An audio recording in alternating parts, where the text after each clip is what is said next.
Jeez. Here we go. I know, you can't understand me, but put down the stapler or I will electrocute you. Over 4 years ago, I made a video called Let's Talk About Video Game Films.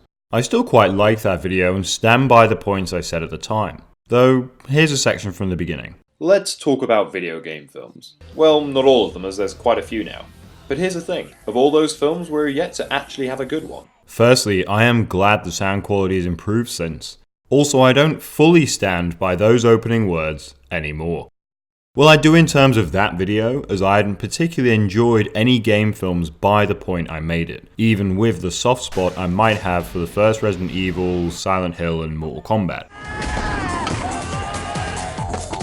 Since I made that video, we have now seen Hitman Agent 47, Warcraft, Assassin's Creed, Resident Evil The Final Chapter, Tomb Raider, Rampage, Pokemon Detective Pikachu, and soon we'll see Sonic the Hedgehog, Sleeping Dogs, the long-threatened Minecraft movie, Monster Hunter, and Metal Gear Solid at some point.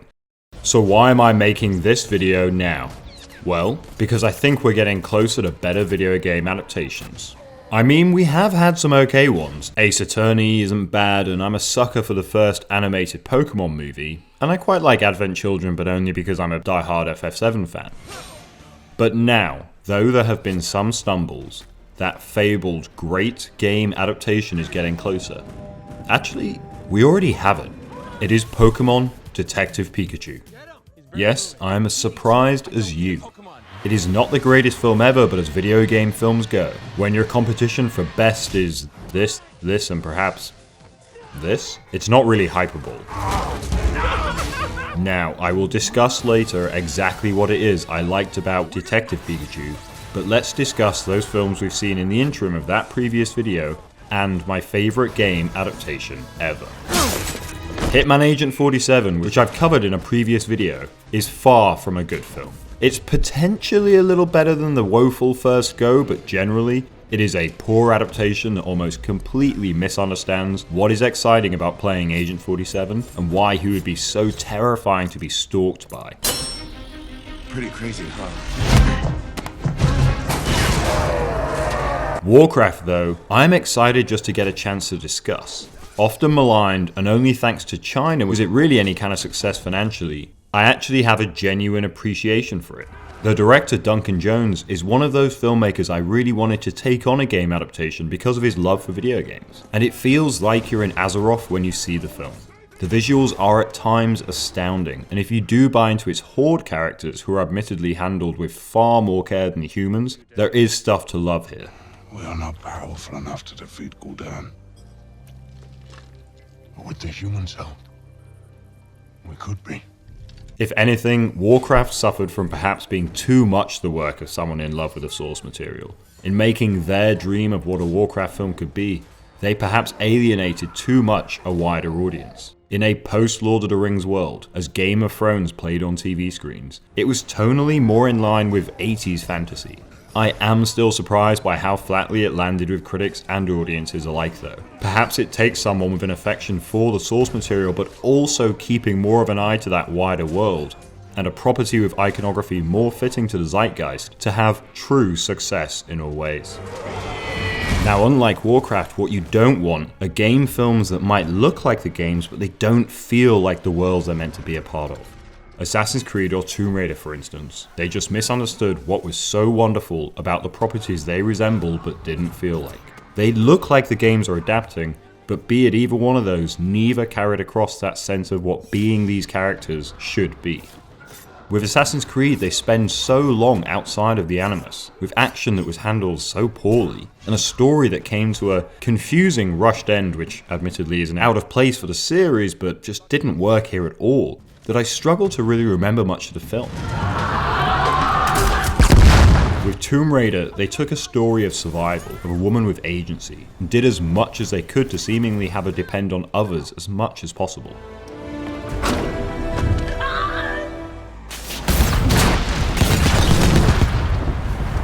Whilst changing the greater villain figure so much that it completely undid the journey of discovery Lara is supposed to have gone on. Smoke and mirrors. Perhaps that was the Warcraft effect, and I hope to repeat that film's success in China, since apparently you could have trouble with showing anything supernatural in that country.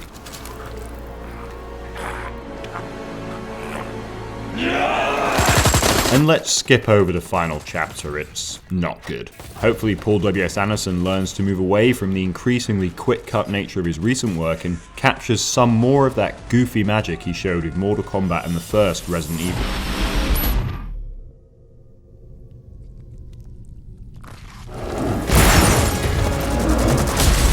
Which takes us to Rampage.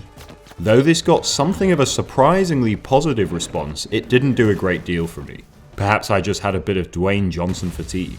It does show though that video game adaptations can succeed solely as simple frameworks for blockbuster-filled fare, which is fine.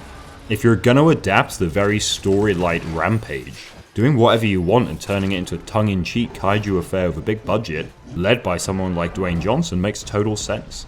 No one's really gonna complain about what you do with the Rampage story. Thank God. In the end, adapting a simple game made for pure gameplay and then having screenwriters shape their own story around it is a very solid way to go. Rampage didn't work for me entirely, but if it's a good way of convincing studios that audiences will go see big budget game adaptations, then I am all for it.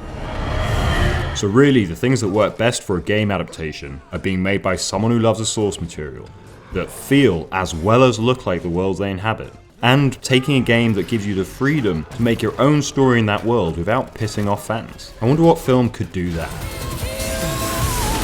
Detective Pikachu. That's a twist. That's very twisty. Detective Pikachu is predictable, rushed, and has an almost eye-rollingly thin villain plot that somehow also becomes needlessly complex to the point I can't imagine most children keeping up with it. It is also a hell of a lot of fun for everyone, with the experience being most certainly richer if you are a fan of the games. And that is also why, for me, it succeeds where so many video game films fail. Be it the bloodless Mortal Kombat, sword-fighting Hitman, or supernatural free Tomb Raider, most of these game films seem to be actively fighting against many of their origin roots.